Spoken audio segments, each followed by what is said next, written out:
Well, welcome to Birth 2012 News. This is your host, Stephen Dinan, coming to you live from Hollywood, and I am just so excited to be bringing you another day of updates in this build up to a planetary activation over the 3 days of December 20th, 21st, and 22nd, what we're calling 3 Days of Love.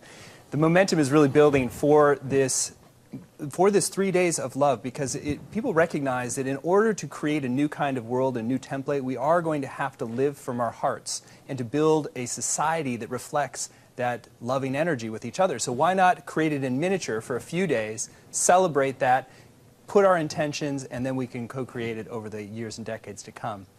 And as part of that practice of building up towards those 3 days, we are starting each of these broadcasts with 3 minutes of love.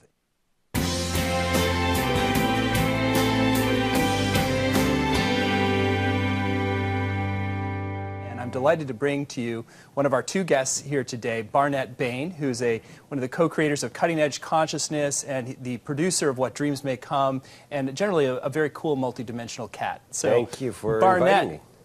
Will you lead us in 3 minutes of love? I'd love to. I'm so blessed to be here, and I'm so excited to be here. You've created this incredible, loving womb. And now I'm going to ask you all to join us here in your virtual version of this womb. So if you would, take a deep breath, settle in, and close your eyes. Imagining yourself to be in a place of safety, wherever it is you go to meditate or to find inner peace. Imagine yourself with whoever it is you would like to support you, your higher self, your friends, seen or unseen. And now picture yourself stepping in to an old house, a big, grand, old house. You move through the door and you move down the hall. You can hear the creak of the wood underfoot. And there is a staircase. You approach the staircase and you begin to descend the staircase. Your hand on the banister, feel the smoothness of the wood as your hand slides down the banister. And the footfall on the treads underneath, what are they? Is it smooth? Are the treads carpeted? Are they rough? You move down the stairs into the basement. And you step into a room, and you look around, it's dimly lit, and there in the room, as you move through the room, you see all kinds of memories and relics from your past. Maybe there's an old train, old pictures from your childhood, possibly some old furniture, the couch your dad brought home so many years ago, the coat that your mother used to wear when you were 3, 4 years old, some of the old toys. Taking it in, smiling, how does it feel to see that? Not getting too caught up in it, keep moving along. On the far side of this basement is a door. You step towards that door, your hand on the knob. It's cool under your touch. You turn it, push through the doorway, and you see on the other side a changing room. The kind of changing room you might find in any department store. And there's a full-length mirror in front of you. And a hook. And on the hook is a garment. It's a flesh-colored bodysuit. So you're going to take off your coat, your shoes, your socks, all of your clothes. You pull off all of your clothing down to your underwear, pull off your underwear as well, and reach for that bodysuit. It's flesh-colored. You take it off the hanger and step into it. It's a single piece, sort of like a wetsuit. You sit down in the changing room and you push your feet through the opening. It's warm and it's very stretchy and elastic and it slides on easily. Push your other foot through and pull it up over your waist, pushing your feet down into the leg openings. Your toes find that spot at the bottom of each legging, the other foot, and pulling it up, pull it up over your back. Stretch your arms down the sleeves, down into the other sleeve. Pull it up around your neck and feel the warmth of it. Feel how it holds your body. Feel the sense of peace and the sense of love and connection that you have inside this suit. And now stand up and take a look at yourself in the mirror in this flesh-colored bodysuit. The bodysuit represents a new sense of your own image around love, around possibility, around being more and more open to the greatness and the grandeur of love, a larger capacity to both give and to receive love. The suit stretches so that as it grows and you grow, more and more love becomes available to you. So take a moment to feel that. It's something that you can return to time and time again. It's so simple. You know where to find this suit. Settle in for a moment. Eyes closed, feeling what comes up for you. And gently open your eyes and come back to us here at Shift Central in Hollywood.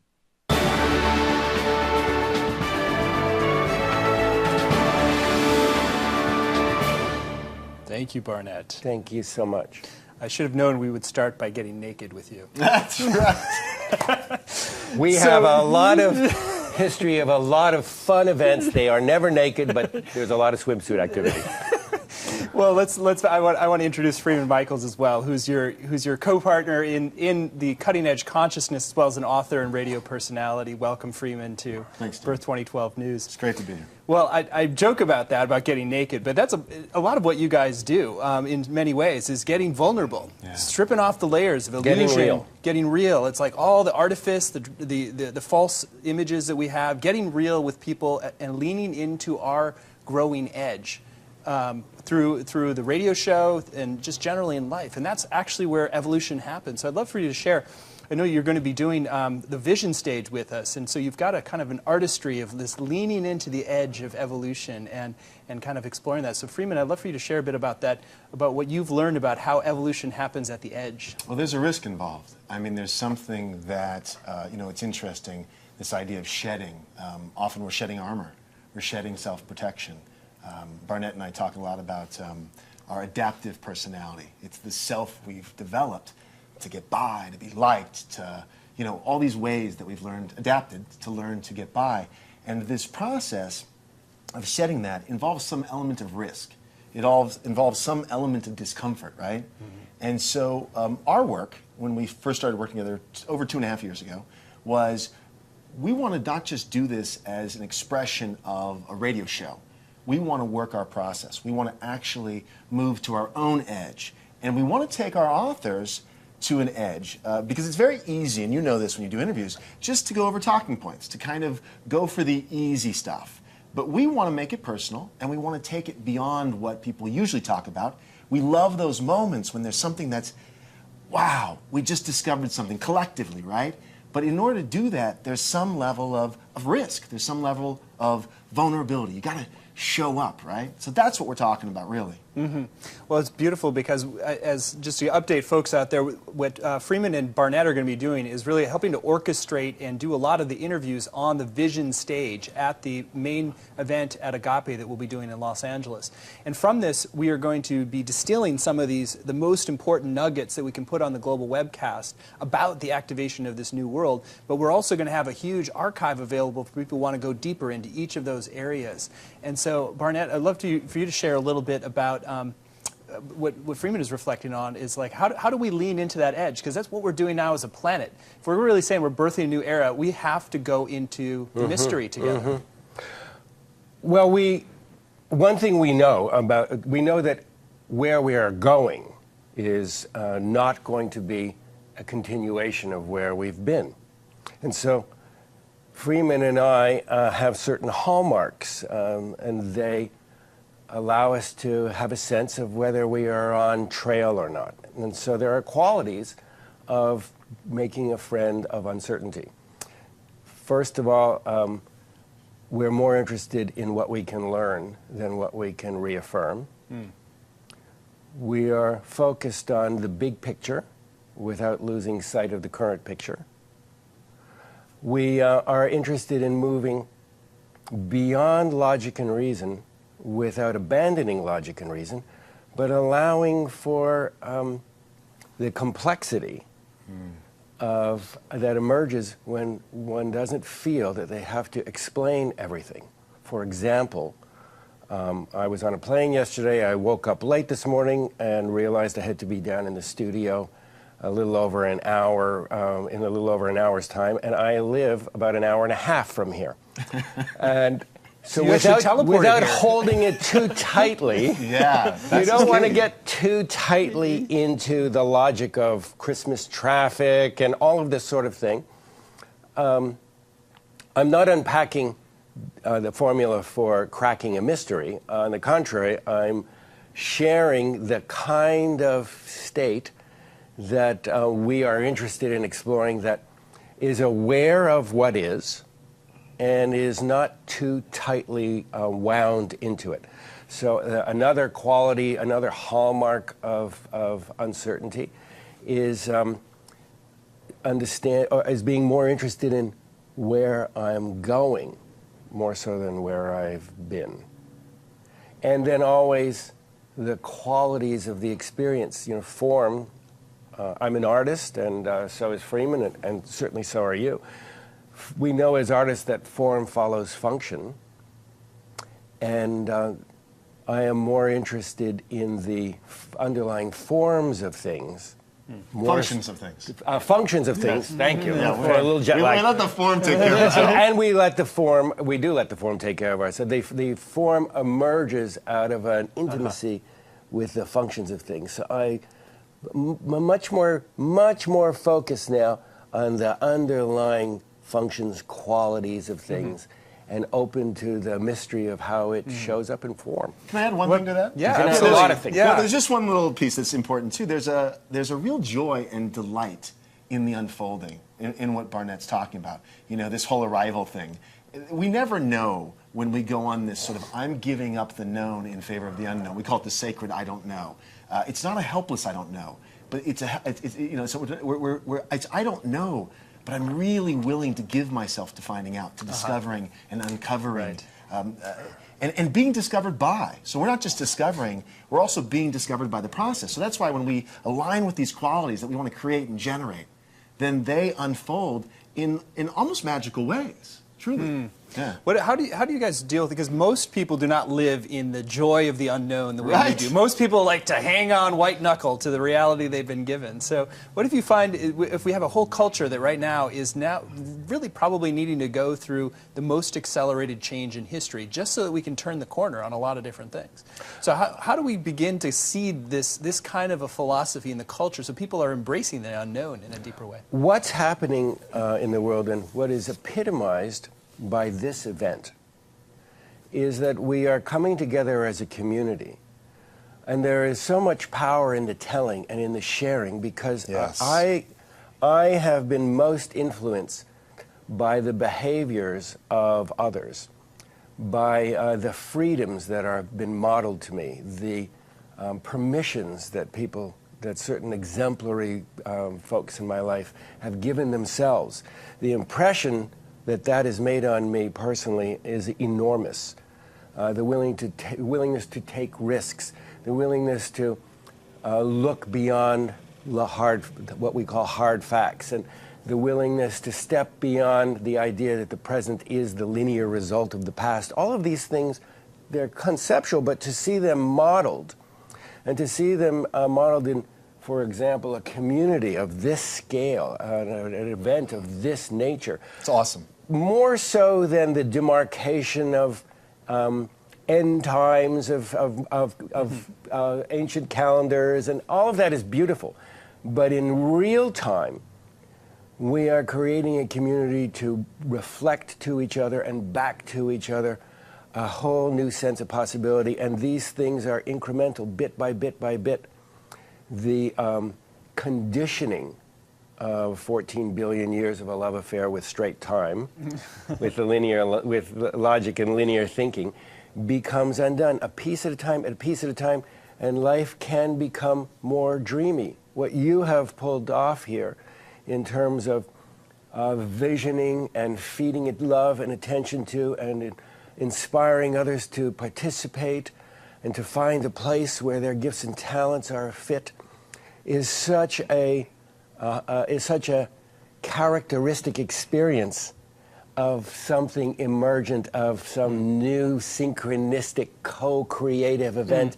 We can't put our fingers on it, but we, as Jesse Helms once said years ago about when asked to define pornography in the Senate, he said, well, I don't know what it is, but I sure as hell know it when I see it. That's it. So That's it. we have to model it. About that. Yeah. So model it for each other. Yeah. So the language is real, and then more real, and then more real. And so we have this, this reality. We say, I create my own reality. The question, of course, is who's the I that's creating the reality? Right.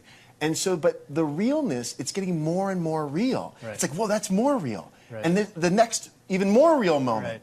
But there's a giving up. What Barnet's talking about, there's a giving up. We've got to give up what you were talking about, the construct, in order to get in that kind of space of like, And I'm not pretending for an instant that it's not challenging. I mean, I've made a discipline of this, a practice. Right? The practice is... You were great in Inception, though. Doesn't he look like Leonardo DiCaprio? Let's get back to it. We're going to pretend this is Leonardo DiCaprio. We're going to put that on all of our press releases. Yeah, I can sell some tickets. I'm sorry. You just look so Leo. That's your reality. No. But that's it. The idea of just shedding and becoming more and more real to ourselves and others. It's that discovering and being discovered by each moment. Let's go in a slightly different direction. I think is interesting. We've talked a little bit about co-creativity, and you were saying it's like I create my reality, but it strikes me the deeper truth is we co-create our reality, because it's like we have all these little individual eyes that are collectively doing it. So what I think is interesting, you guys have a remarkably co-creative dynamic between you. It's the space between us. The space between you. And I'd love for you to speak a little bit into that as an example of what we're all needing to move into. Well, it's how we hold the space between us. So look, I have, but I'll say we because I'm fairly certain you guys are in the same pot as I am in terms of the collective conditioning. I have competitive patterning, competitive ways that I was raised, right?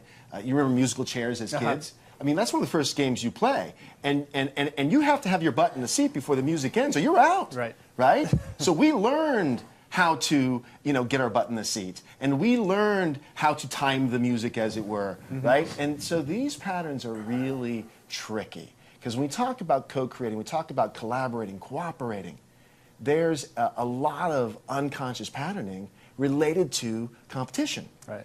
And so what a lot of times we'll gloss it over too, even while we're running the competitive agenda. Well, in our circle, I mean, we can spiritualize in this community. How many of us are not guilty of premature transcendence syndrome? That's what we call it, PTS, premature transcendence syndrome. I don't have any hostile feelings. I don't have any competitive feelings. I don't have any dark feelings. I don't. We get them out. We get them out. We get them out because that's actually what. So I want to go back because all I was trying to tell you is what creates the space between us is the ability to get them out. So honestly, we have not. My dearest friend. I mean, honestly, at this point, Barnett and I, we don't just do a show once a week. I talk to him once a day, twice a day. I mean, we have a real connection, but it's not always easy. But what I know is we've had enough challenges, enough moments, and we've told on ourselves enough times that we've created a space. We've created a trust, right? I'm trustworthy to myself and others that allows us to do the magic. So that's the work for folks. It's really about, we use the word integrity, but as an expression of integration. Meaning I'm okay with all these sides of me. Enough so that I can show up and be in relationship with someone. The co-creating often is energetics that are on the not so helpful side of the page, as it were, right? This is the underlying threads of our wounded aspects that are showing up in co-creating things, and then we're in all this tactics and manipulation. If we can work through that, come from our heart, come from our gut, reconnect, then we can create magic. And that's what we're all about. Yeah. That's what we're all about, yeah. right? So it strikes me as the getting real is absolutely central to the being able to co-create effectively. Because you have to have the trust. And the trust can't be there if you sense somebody else is running some other agendas and pretending something's not there. So when you just lay it all out there, that's one of the things I love about you. I know Barnet, I know you better than Freeman, and I just know you are probably the person who lays it all out there more than anyone else that I know. I think you just put it all out on display, and it's wonderfully liberating. Well, let's tell on Barnet. So he's sometimes a hard guy to be in a relationship because he's so real, you got to pay to play. I mean, it's compassionate. Don't get me wrong. But are you competing with him on this level of reality? I don't squeak by with anything. Yeah, that's a good point. Hey, gotcha. Cop to that one, man. But it's beautiful. It's a beautiful, but it's very courageous, right? It's a lot to stand in your own integrity and know that people may or may not like you. We both have I'm sure we all do, have adaptive traits of trying to get people to like us. That's not what we're talking about here. It's risking that and saying, I'm willing to show up. Great. It requires, I think, I know that it requires deep, deep understanding of the territory of self. Enough to understand the patterns that we default to and the habituated behaviors. And I'm not talking about a whole bunch of psychology here, but I am talking about the being able to recognize and to acknowledge and to own certain recurrent behaviors, both negative and positive. So when we talk about creating our own reality, we do. And at the first blush of it, we do it out of our thoughts and our choices, our decisions, our attitudes, our beliefs. And then we have certain tools that we use to craft those raw energies. There's desire, there's expectation, there's imagination. We become conversant, intimate enough with those to begin to see what we are bringing to every moment. And then the paradox is we're suddenly open to a co-creation. I mean, up to then, we are pretty much creating our entire experience by a process of control and everything else. You know, I push out against this, I push out against this. But once we begin to get intimate with how we do it, we then allow ourselves to get into the starting gate, where we're able to co-create, where you're able to say, I have a vision here, and how many gazillion people show up to dance together? That's it. Good. Well, we just have a couple more minutes with the two of you. I know. This is why you guys have an hour-long show, because it's a show you have, so you need an hour. This is so crazy. But I'm not giving you an hour. Oh. But fortunately, you're going to get a lot of time, and people out there are going to get a lot of really powerful insights from them with the vision stage and the many dialogues they're doing. So why don't you just hit a few of the highlights from Freeman? You've been spearheading this process more. What are some of the things you're most excited about for the vision stage dialogues? Visionary Artists is one of our pieces. Layla Love's in that one. There's a few other artists in that one. That's going to be exciting.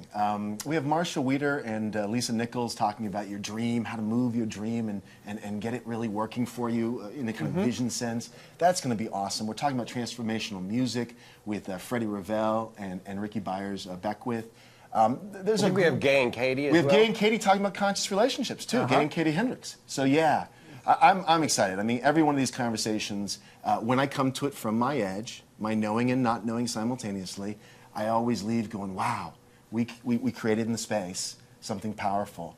And I hope that we can do that for this event and for all the people watching. I think we have Stephen Dinan too at some point. Let's get Stephen Dinan on there. No. He's always invited, right? I get to be in the dentist chair next time. Yeah, let's pull. We're going to do the drill down. Well, I think I look forward to that. I will look forward to the drilling down with the other guests. We want a commitment right here. That's it. He loves doing this. He loves doing this. A commitment. I will do something with you guys. All right. I will do something. Well, you guys, so you're in for a real treat. Barnet and Freeman are just going to rock your world with the interviews from the vision stage, and do turn in with them. Cutting Edge Consciousness, where can people find it? The easiest place is on iTunes and Stitcher.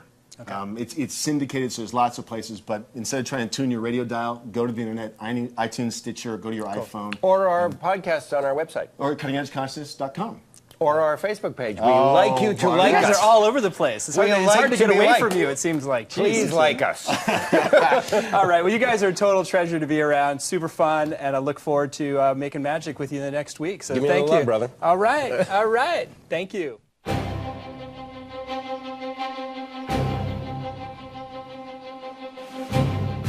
Welcome back to the program, and I wanted to share a little bit about some of the things I'm really excited about that are developing that you might not have heard about yet.